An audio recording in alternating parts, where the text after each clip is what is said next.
Welcome to the South Ops Fire Weather Webcast for Wednesday, September 24th. I'm your host, Kristen Stewart. An area of low pressure cut off from the main jet stream continues to wobble around just off the coast of Central California this morning. This feature is responsible for bringing much of the cloud cover as well as the thunderstorm activity to the Central Coast. This cutoff low is expected to stick around through the day without much movement, continuing the threat of shower and thunderstorm chances to Central California. The forecast for the rest of this week will continue to be dominated by the cutoff low pressure I mentioned earlier, keeping cooler and cloudier weather in place with some shower and thunderstorm chances. Since cutoff areas of low pressure are separated from the main jet stream, they tend to meander quite slowly and randomly, so it is difficult to forecast exactly how they will move and evolve.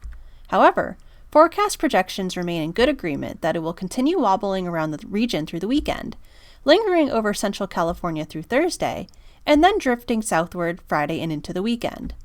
It should push off to the east by Sunday or Monday, ahead of a deep Pacific trough inching towards the west coast, bringing back a stronger jet stream with westerly flow aloft. Showers and thunderstorms will continue to be focused across the Central Coast today as the cutoff low and its associated moisture and instability linger just off the coast. As the low moves inland on Thursday, the activity will shift eastward into the Central Valley and Sierra. Shower and thunderstorm activity will then shift back into Southern California Friday into the weekend, following the path of the cutoff low. Like the precipitation last week associated with the remnants of Mario, rainfall through this week from the cutoff low will be rather sparse as there is very limited moisture to work with. There will also be a lot of variability in terms of rainfall totals across the landscape, depending on where shower and thunderstorm activity sets up. Most rainfall will be focused across the higher terrain of the Central Coast, as well as the Sierra, with isolated totals as high as an inch possible. The rest of the area will see lighter totals up to a quarter to a half inch. Even though rainfall will be rather sparse and limited in aerial coverage, humidity will remain elevated through the period and will continue that sticky and muggy feeling. Minimums will remain mostly above 25%, with good overnight recoveries. This will continue the beneficial moisture pattern we have been seeing recently that will keep fuel moistures much higher than normal. Significant cooling is expected today across Central California and parts of coastal Southern California, with highs at least 5 to 10 degrees lower than yesterday, thanks to the cutoff low moving closer.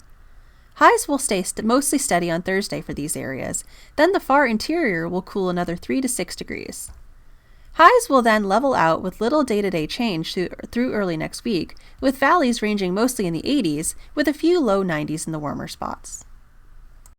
As a result of the recent moisture and cooler temperatures and the continuation of these factors this week, the large fire potential will remain very low, quite abnormal for the late summer into early fall.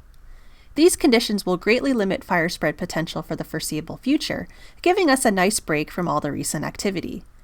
We are still at a point where a few weeks of warmer and drier weather could put us back in play for higher fire danger conditions, but it is going to take some time for things to rebound.